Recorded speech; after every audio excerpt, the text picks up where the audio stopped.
Okay, good morning, everyone, and welcome to the Financial News with the Macrace live stream with your host Tony. Let's go through consumer spending. Hopefully, you had a good week. I know I have been on for a while.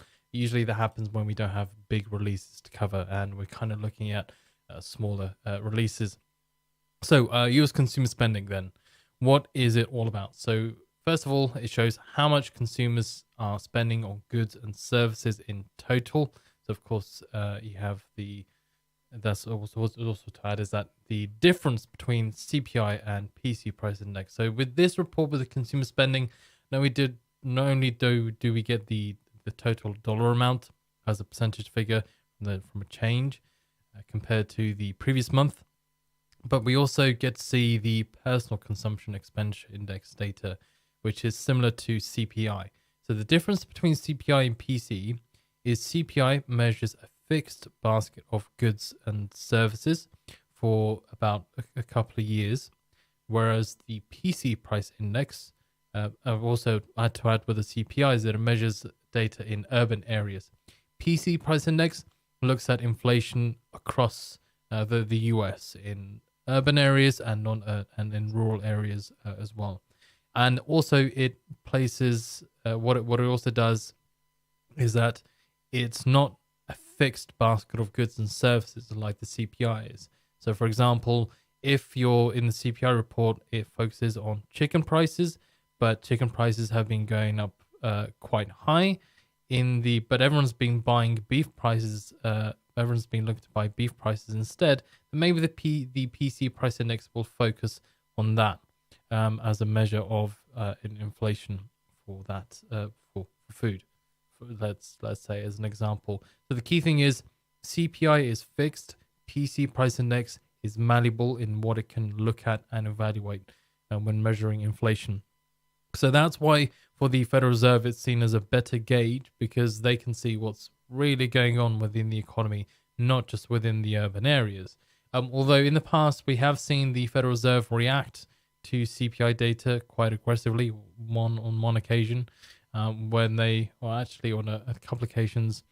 First, when they decided to, continue to, when they decided to do a 75 base point hike after inflation was sticky, and it was much higher than expected.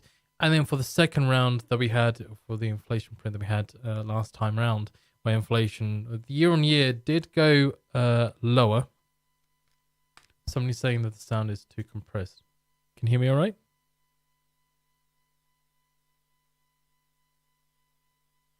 Oh, apologies. Let me have a little quick check.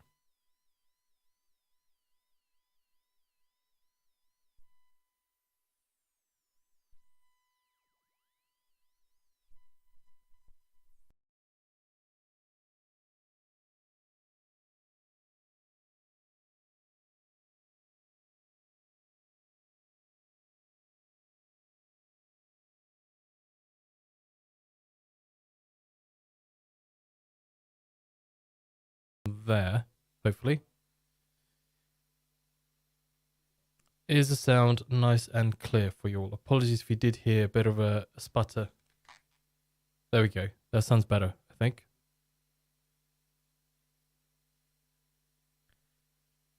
Okay. Sound seems all good now. So yes, apologies for that. So going back to what the Fed have done in the past with the CPI data. Of course, in the last FOMC meeting, the statement that we'd received, that they had seen that some members, or that there were also some people that were members that were looking for a one additional 75 base point hike. Of course, citing that inflation being, trying to stop that from being unanchored or getting out of control. So it's also with the PC price index. We looked at the summary of economic projections, where where inflation is supposed to be in the Fed's usual preferred method, expecting it to still remain above or at 2% in by 2025. The key thing is how will the PC data affect the market pricing for future rate hikes, and how will it affect the path for the Fed's rate hiking path as well, and their views. So if we do get much lower than expected PCE data that could bode well. But then there's one thing that we've got to be aware of, which I think is quite important. But first, we'll kind of go through, how does it affect the markets? Key thing when it as to how the PCE price index and consumer spending affects the markets. So a healthy increase in personal incomes and spending bodes well for the US dollar. Usually when there's high consumer demand, it encourages more growth and puts upward pressure on interest rates. So if we do get a really nice healthy report from US consumer spending from the Bureau of Economic Analysis, the BEA, then that could show that the economy is still quite strong and consumers are still quite strong as well, which would play into the hand of the Federal Reserve to continue hiking rates by by a big amount.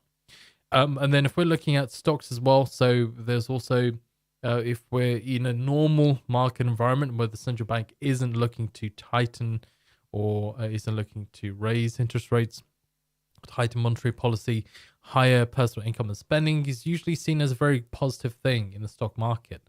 Of course, if there's people that are spending more money, then stock prices and then stock valuations can go up because there are people spending more money on their goods or services.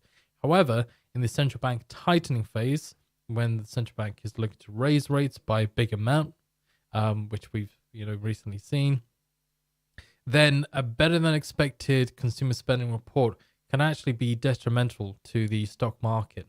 So you'd actually see the inverse happen where stocks start to see a depreciation rather than an appreciation instead.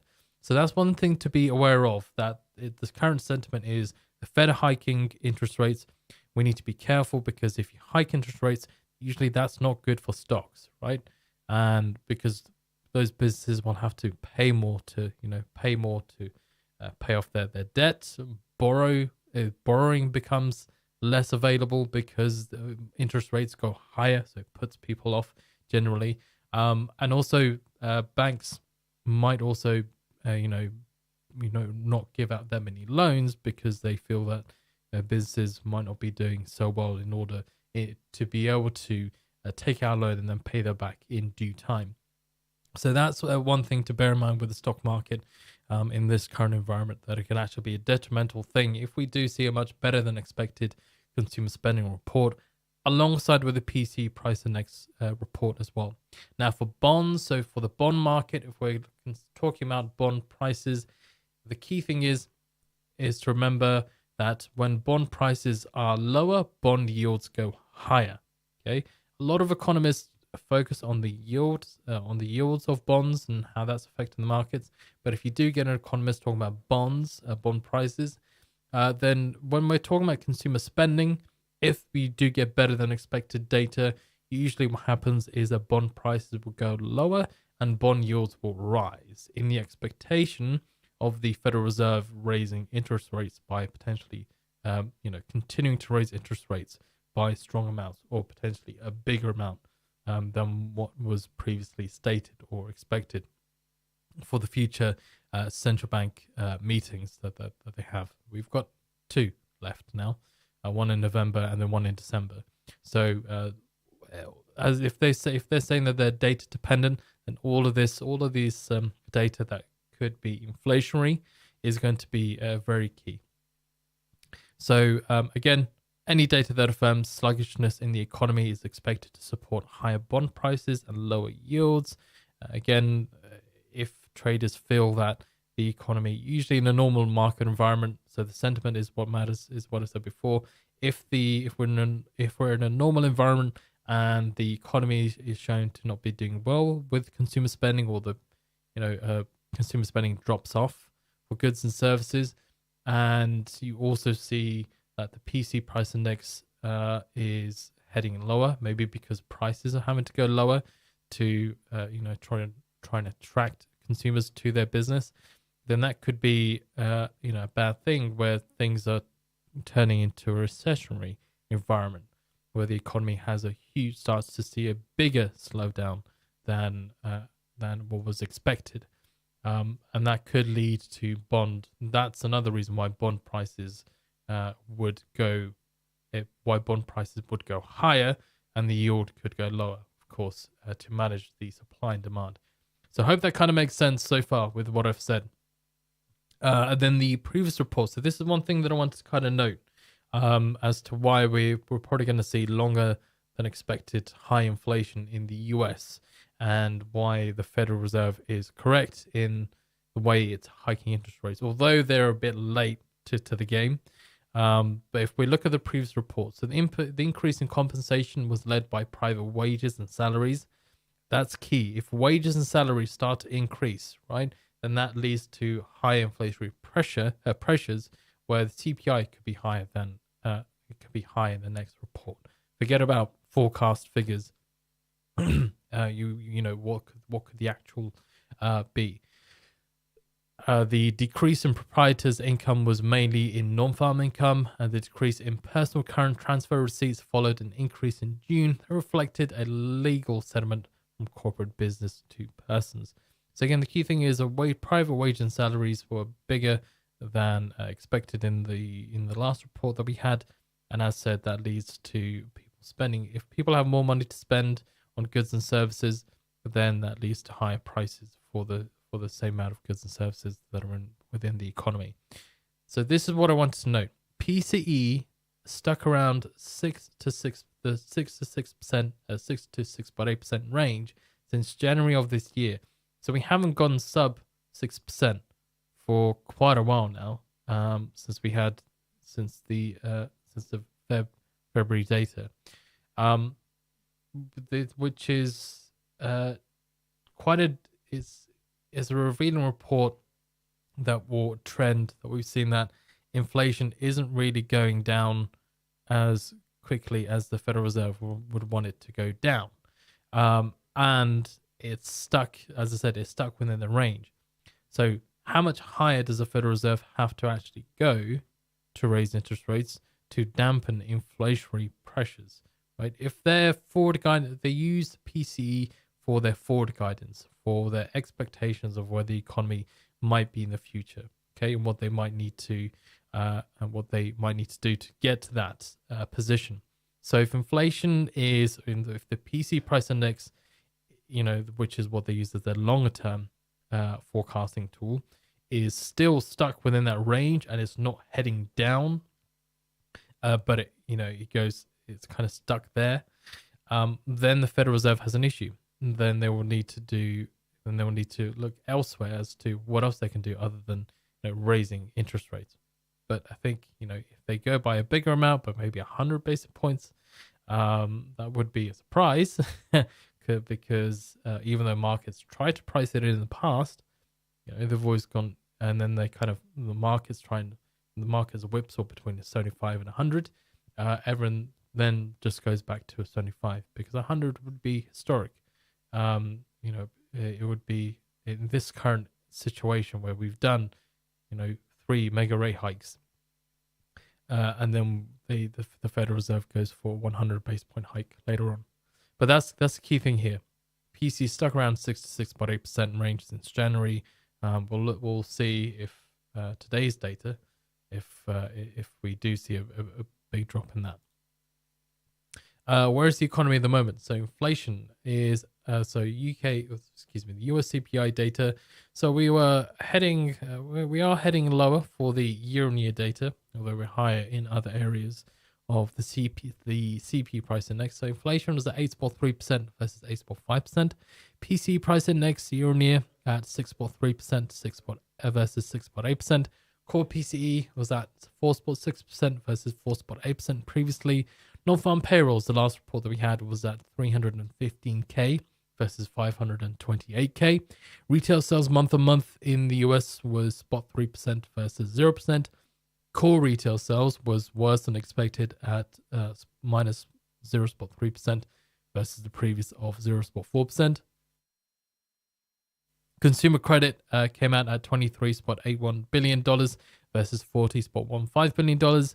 The unemployment rate ticked up by 0.2% from prior of 3.5%. Second quarter GDP, estimate GDP was at minus 0.6%, and of course we got the final data as well, showing that it was unchanged. Second quarter GDP was at minus 0.6% compared to the first quarter of minus 1.6%. University of Michigan inflation prelim was at 4.6% versus a prior 4.8%, and the 5-year expectation for inflation was at 2.8% versus 2.9%. So all these economic indicators here showing you how strong is inflation, okay, and how strong is consumer spending within the US, right? When you're looking at all these reports, you can't just look at one figure by itself. You've got to compare it to how it is and where the economy is at the moment in that area that you're looking at. So if you're looking at jobs, then you look at all the jobs data and reports.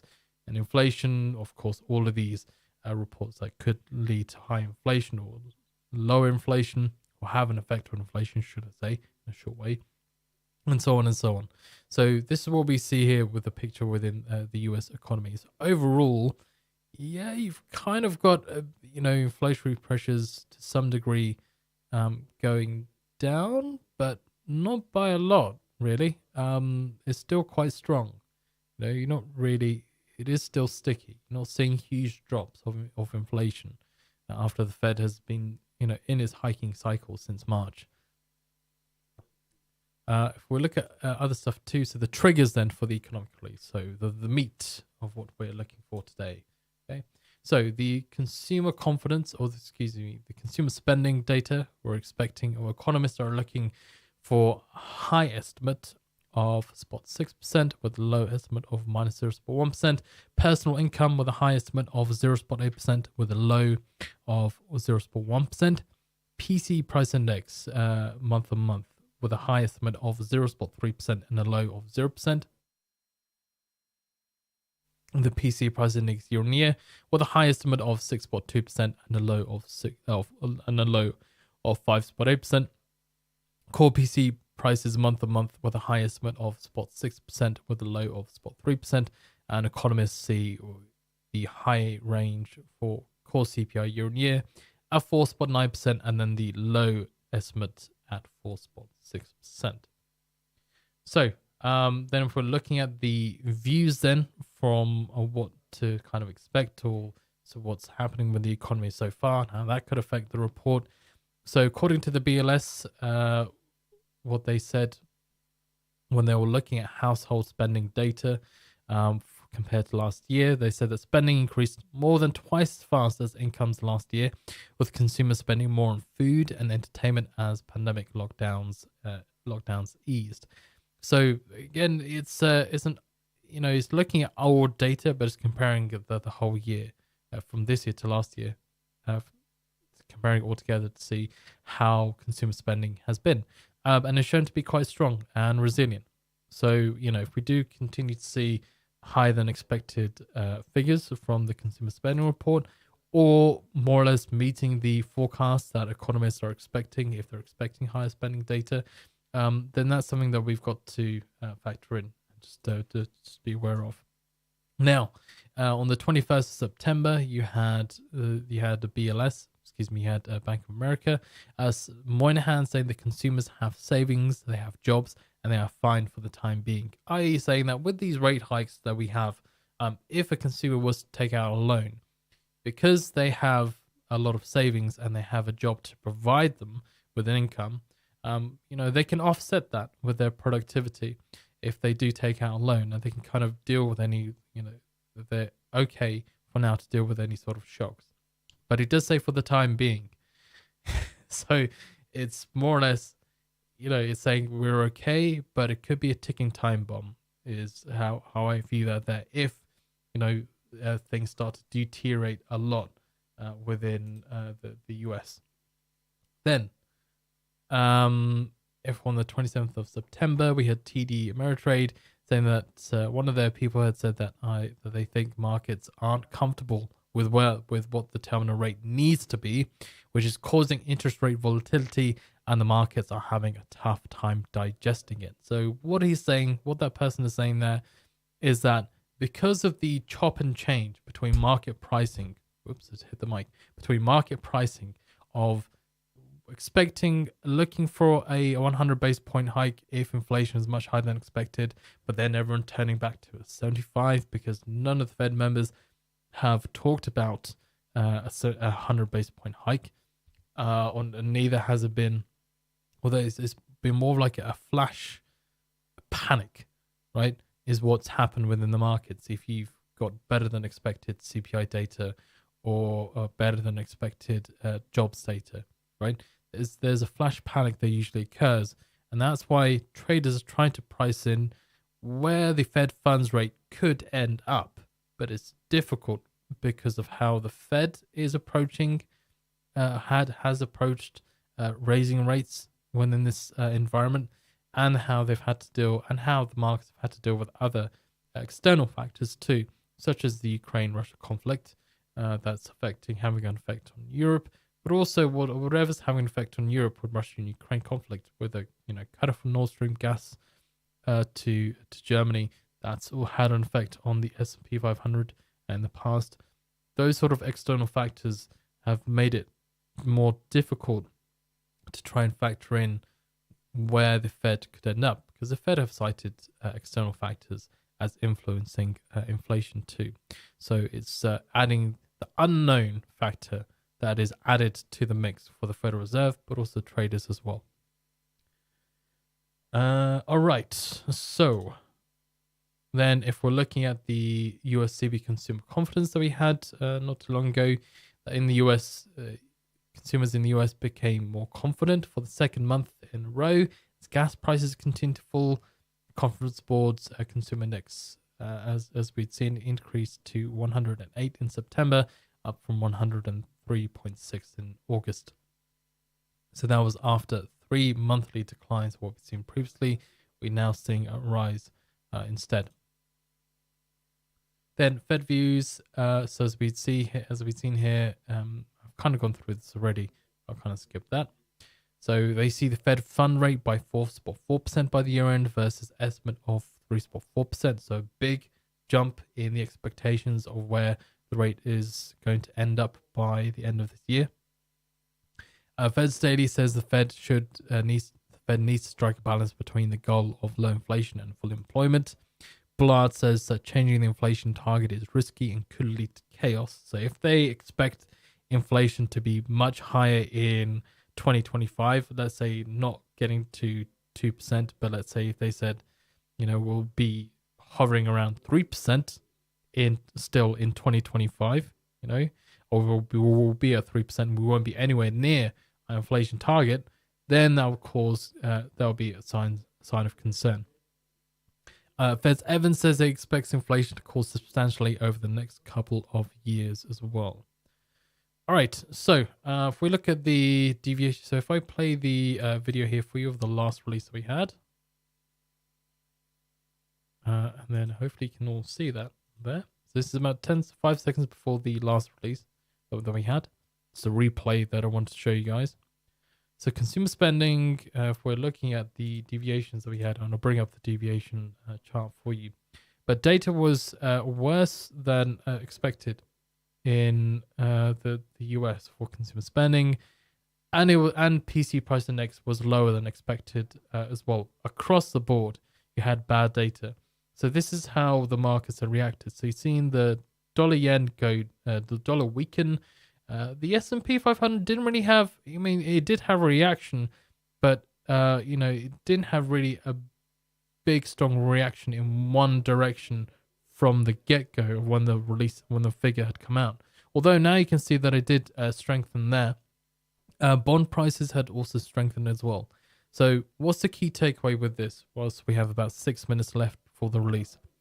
If consumer spending data and the PCE data is worse than expected, then we see the dollar seeing a depreciation, and we see the S&P 500 and stock market seeing an appreciation. So we see the stock market seeing an appreciation, and the bond prices, remember, not the bond yields, bond prices will see an appreciation. Okay, bond yields will go down if bond prices go up. So if I look at if I pause here, okay, let me actually kind of keep going. So here we go. So yeah, you had the flash reaction there. And the markets, I'm kind of just skipping ahead to show you how long the reaction had kind of last time. So, this is after about 10 minutes of trading. That's where we were on the S&P 500 and also in the dollars. So it wasn't, of course, it was a significant move, enough to kind of keep the dollar from going back up to its pre-release. But that's the reaction there. So if I go to the deviations, we don't have too long left. Let me bring that here. Oh, also Putin is speaking. Putin said there are 4 new regions of Russia. Ooh. Uh-oh. Hello, everybody.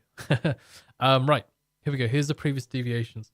So now, when consumer spending was bad, where we had at least a 0.2% deviation of consumer spending towards the downside, and then the PC prices were also worse than expected. You can see there's a 0.1 deviation on all of the data from the PC price index. Then you'd seen this sort of reaction here, where the S&P 500 had seen about 40 ticks towards the upside on the first candle, and then after about 10 minutes of trading, it was up by about 28 ticks. The Nasdaq up 211 ticks after about 10 minutes of trading, 156 ticks. If we're looking at the dollar yen, so if we're looking at what was the biggest reaction, which currency pair had the biggest reaction in the market, okay, it was the dollar yen. And historically, from what we've seen in the past, the dollar yen has had the biggest reaction here from, on the first candle and also 10 minutes after the release as well. So you had the dollar yen, which has seen the biggest move there. Cable, okay, and the euro dollar. I usually keep these other currencies here as, just in case something does happen with the central bank or something does happen with the currency, then, it's good to keep it there. But that's what we'd seen. So dollar yen, cable, and euro dollar had seen all the 3 biggest reactions that we'd seen out of the currency pairs. Gold had seen about 44 ticks towards the upside as well after about 10 minutes of trading, about 21 ticks. So out of the bonds, you'd seen 22 ticks towards the upside on the 2-year bond price, or there, compared to the longer term 30-year bond. Okay, now again, let's kind of just go through the deviations then of what the actual figure is that we're looking for on to come out from U.S. consumer spending data. So again, the highest estimate that economists have for U.S. consumer spending is about 6%. Let me just bring up the window here for you to make it easier. Here you go. So the highest estimate here is about 6%, with the low estimate of minus 0.1%. The PCE data. So you're looking, if we're looking at, where we are at the moment on here. So we can see, with the PC price index year on year, that's looking at a 0.2% deviation on the high end and about 0.4 deviation on the low end. I think for us in general, we'll look for about 0.2 deviation on all the figures, whether it be higher or lower, to see a bigger reaction from the markets. Okay, so that's what we'll be looking for. At least a 0.2 deviation on each of the PC price index figures, and also on the consumer spending. Personal income, not really going to matter that much. We got 1 minute to go now to the release. Let me take that away. Get that out of here. Right, let me get up my text track as well.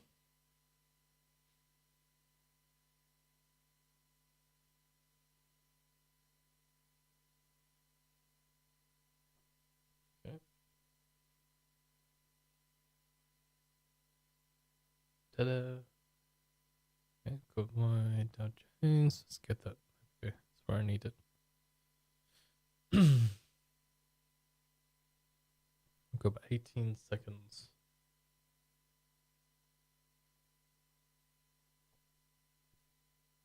Okay, 10 seconds.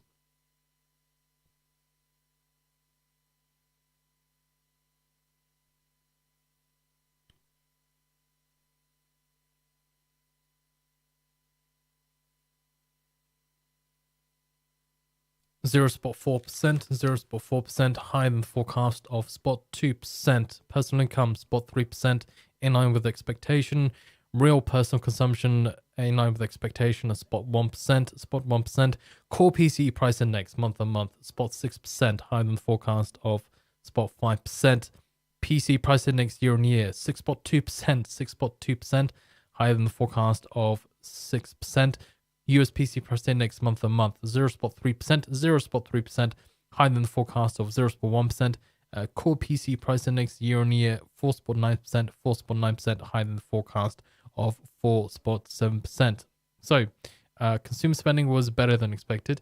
Seeing some whipsawing on the dollar here, on the dollar yen. S&P 500 has had a clearer move or cleaner move compared to the other assets that we're looking at the moment. I'll look at the other currencies as well, see what we got. If we look at the euro dollar, which had the biggest reaction the last time round. Okay, that was quite mixed as well. There we go. 32, 31. It's okay. So euro dollar has gone down as you would expect, right? You'd expect the dollar to strengthen off that. But this is quite strange. It's whipsawed here. So it's quite a very mixed reaction. If I just check the... Let me just check the dollar.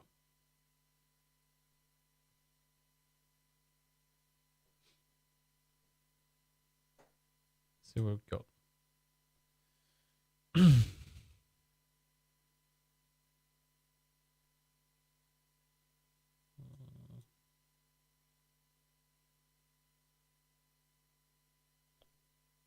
That's strange. Okay, so mixed reaction there. I need to check cable. See what we've got.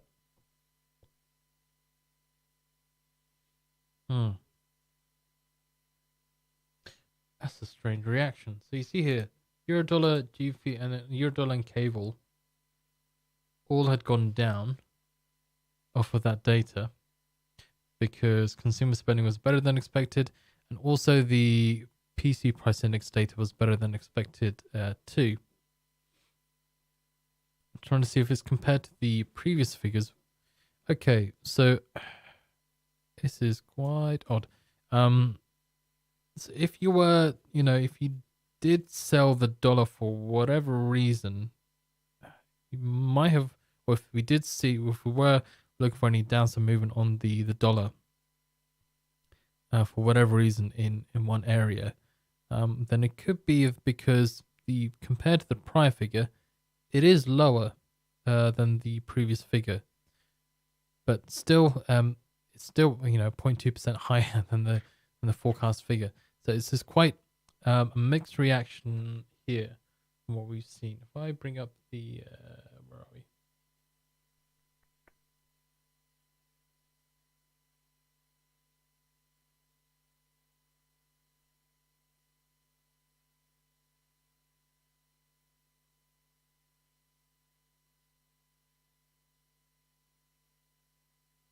Let's have a look at the other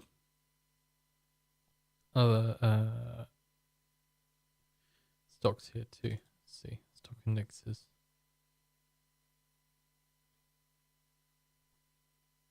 Okay, I am.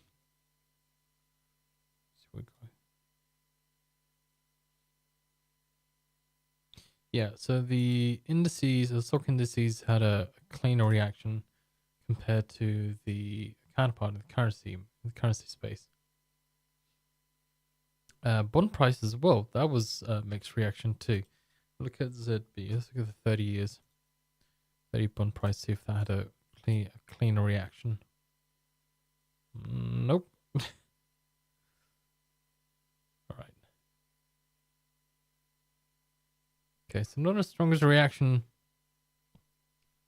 and not as a clear strongest reaction as we had seen in the past from the dollar. But a stronger reaction from a clearer, stronger reaction from the stock indices. Anyway, let's do a quick measurement here. Let's see what we have. Right, so the S&P 500. Let's see what you had. It's about 134 ticks down. The S&P, and then on the Nasdaq, it's about 514. And then the Dow Jones, the Dow, it's about 203. Okay. Now let's deal with the mess of the currency pairs. See what happened here. Right, so I think I'll have to measure it both ways with this. So let's go from the start of the candle. Let's see what happened here. So I've got to watch the replay back afterwards. So it's seen about 13 pips towards the upside, and you'd also seen a move of about a similar amount, probably about 13 pips towards the downside.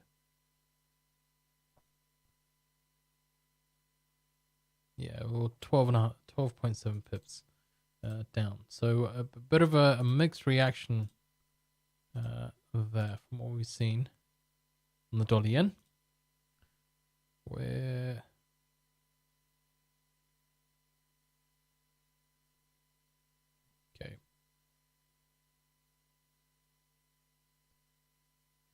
okay, so yeah, the euro dollar had a bit of a nicer reaction, I guess. It didn't really chop and change as much as the dollar yen did. So about 30 pips towards the downside there. Cable, let's see, there we go, cable. Then you could argue that cable had the cleanest reaction out of the currency pairs there. It's about 36 pips towards the downside, that data.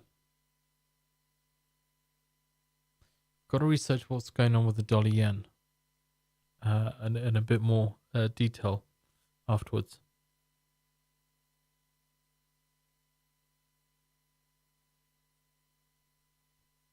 Okay, and when prices. No. Oof.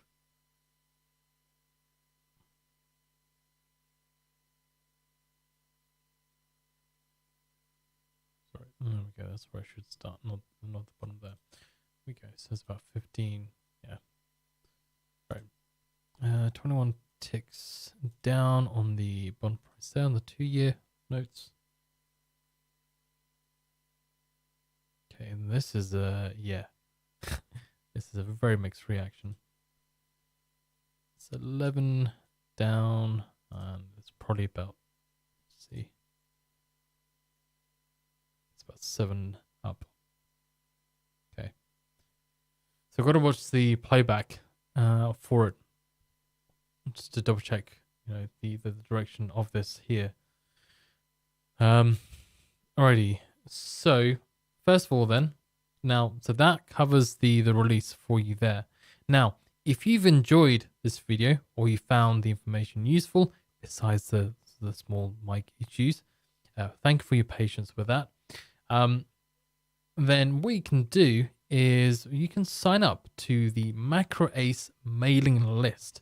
Now, your question is, what is the Macro Ace mailing list? Okay. Macro Ace mailing list basically provides you with the week ahead of what to expect in each different session. If I just bring it up here for you. Here we go. I'll close TickStrike for now. Let me just save. Okay. Done. Close it there. All right. So this is the summary. So this is what I would provide to our Macro Ace mailing list subscribers. So a week ahead of what to expect. First of all, the releases that we'll be covering. Then the what to expect in the Asia session, the Europe session for the week ahead, and the US. and then also with the summary of the weekend news as well. So it's all compacted into, first of all, what you need to know, what we'll be covering, and what had happened over the weekend. I'm addicted to news, so I can't really stay away from the desk or keep myself away from the desk on the weekend.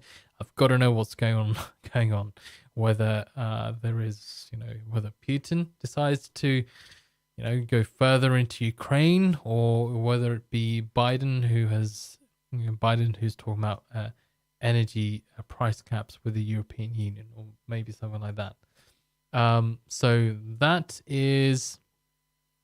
one thing. So that's one part of it. The other part of it, okay, is what you would have seen is the deviations that I have here, right? The deviations of the economic releases, and how, so it just shows you how does a market react to an economic release, and what figures come out, and what do those figures do to the markets, right? That's all it is. It's just showing you historical data of how the markets have reacted to a release, depending on what the figure may be and the deviations. So that's very useful to understand what to kind of expect in the future. If you are looking for a bigger reaction, let's say from the dollar, then, for the consumer spending, then, at least a 0.2% deviation would have been good. But today was quite mixed. So then, of course, this is something that's updated with the figures, each time we do release. Not only are we covering the US consumer spending, but if you've seen my videos in the past, I cover the rate decisions, from the ECB, the FOMC, the Bank of Canada, the Bank of England, US inflation data as well, non-farm payrolls. A lot of different releases is what I cover, okay? Which gives you a historical bit of data as to how markets have reacted. If I just show you the FOMC, let me just bring it up. Okay, so we go. This was the last FOMC rate decision that we had that was as expected. Now, the sentiment as to why, even though the data came in as expected, you usually don't see too much of a market reaction. But the reason why the markets have reacted is because the summary of economic projections saw at least a 175 base point in 2022 with no rate cuts in 2024. So I give you a reasoning there as to why the markets might have reacted for the interest rate decisions, or the sentiment that was surrounding the rate decision there. And then also on top, we will provide the links to the live videos that we'll be doing for the week ahead. So that's what we can offer to you guys. On top of that, of course, if you're looking at Financial Juice here, you can see here I'm using the pro version of Financial Juice. So data is in real time with also live voice. Of course, at the moment I've got it turned off. Just for now, otherwise you could hear James, who is speaking at the moment, constantly on the microphone. Not constantly, but you know what I mean. So if you want to, so Financial Juice Pro, what is Financial Juice, right? If you've never come across what Financial Juice is, right? Financial Juice is a live voice and text service providing you news about the global macro news. Okay, so through that live voice and text service that we provide to you users, one of the things that users do, and what investment banks do with a live voice and text service, is they use it to keep an eye out for what's moving the markets. That's what we're focused on. Headlines that are going to move the markets or could have a future impact on the markets, right, further down the line. That's what we're focused on, and that's what we try and share with our users in live, real time, by voice and text. So this is one thing to add as well. So if we're looking at the website here we go.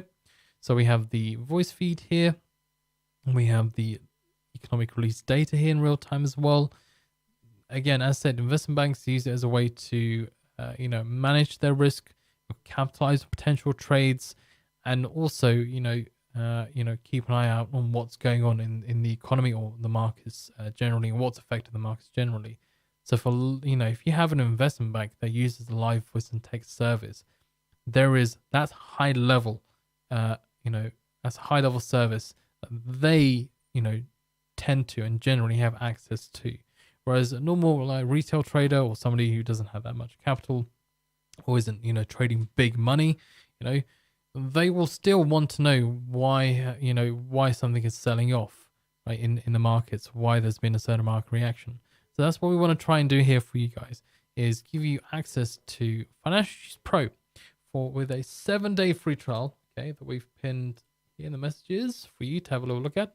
7-day free trial, have a little look at it, see what interests, see if it works for you, or if it doesn't work for you, have a little look around. And then also TickStrike, right? What you've seen here. So TickStrike being, if I just bring up the filter that I had. There we go. Okay. So yeah. So as I was saying, so TickStrike, what it does is it allows you to listen to the order flow that is coming through in the market. So the amount of buying or selling momentum that is occurring. So you can see here, it says you got your it's got a +5 in blue and a -6 here, and it's going red. So what a plus number does is show you the amount of buying momentum that there is within a certain asset, right? And then a minus sign shows you the amount of selling, or the selling momentum strength that is going on. Now, you're currently seeing, TickStrike kind of popping off here and there. When the dollar yen goes slightly up or higher. As you can see here, there we go, prime example. You're seeing a bit of buying momentum. The dollar yen ticker is giving you an alert. That's what TickStrike does. It gives you an alert to the amount of momentum that there is within buying or selling, visually and audibly. I've currently got that turned off too, as you'll be hearing TickStrike go off constantly. Now, if you only want to be alerted when there's a big amount of movement or momentum behind buying or selling, whichever way, then we have this slider here, okay? And what this acts as is that you can increase or you can decrease the level of sensitivity. So only when there's a big amount of volume or big amount of momentum that is happening of buying or selling, only then will TickStrike give you an alert. So level 1 is the most sensitive to market reactions. So you can see here, a bit of buying momentum is going on, and TickStrike is going off here. Show me that there. Now, if we only wanted to see when there was a big amount of momentum going on within an asset, within a pair of, within a set of currencies or stocks or stock indices, then what you can do is you can increase that level, okay, all the way to level 15. So level 15 is the least sensitive to market reactions. So only when there's a big amount of momentum of buying or selling that is going on will TickStrike alert you to that there. So here, look, compare it. I've got level 15. This is not going off, but these are. When you're looking at the GBP/USD or the euro dollar. So that also what we want to do is provide you with a 7-day free trial as well of TickStrike. Have a little play with it, see if it works for you, see what doesn't work for you. That's there as well. And then also don't forget to follow us on Twitter, right? Give us a Twitter, give us a follow on Twitter as well, which is here. Show us your love there as well. Build us up. Help us get the word out there. If you found this information useful and helpful, then of course jump on the bandwagon and say, hey, you should follow these guys, right? And listen into what they're doing with their live stream. Only then, but that is the Twitter account. They can give us a follow there. TS Long saying TickStrike for bonds might be good. Yeah, have a little play with it. You've got the 7-day free trial for the link there above your message. See what kind of works for you. Of course, here you go. We're looking at I've got here the 2-year bond price at the moment on TickStrike. But yeah, see what kind of works for you, and then go from there. And then finally, we have unusual activity, right? Unusual activity. If you're interested in trading unusual volumes in stocks, but also Forex, crypto, futures, then you can join the free beta test group that we have of our new service where we need your feedback to improve the product. So the first thing that we kind of did, with unusual activity, is it was mainly focused on stocks and the amount of volume and the strength of that volume too. But now we've kind of expanded and gone to other asset classes too, which is do have a play around with that. As I said, it's free. It's for beta testing. We need your feedback as well about it. I was a little confused by unusual activity. Yeah, have a little look here. So have a little look at the link. It will explain to you a bit more detail about what unusual activity is all about. And then if you do have any further questions, then do feel free to email Amar. Whoops, where's I put it in here? Amar at financial. I'm just going to put the email financialjuice.com. So Amar financialjuice.com. I'll put the email in for you. There we go. So Amar at financialjuice.com. Of course, he will be able to kind of, if you do have any further questions about unusual activity, he'll be able to answer those as well. All right, that is it. So a bigger reaction on the stock indices. Not so much of a clear reaction off the bat on the first candle on the dollar yen or the currencies. A very mixed reaction, similarly to the bonds as well. There we go. It's just a sideways move, although from that initial whipsawing there. Nothing major or crazy. But other than that, we will catch you next week. Non-farm payrolls next week, next Friday. Okay, big day. Big dog day. We got a big release to cover. As I said, the deviations as well. That's also going to be provided for the upcoming economic release of how the market reacted to the last non-farm payrolls report. So I'll put out the live stream link for you guys later on as well. In the email. So Sunday, and I send one email out through the mailing list if you subscribe to it. So if you're expecting more emails throughout the week, that we don't do at the moment. That could be something further down the line. But yeah, that is it. Thank you very much, and enjoy the rest of your day, and have a good weekend.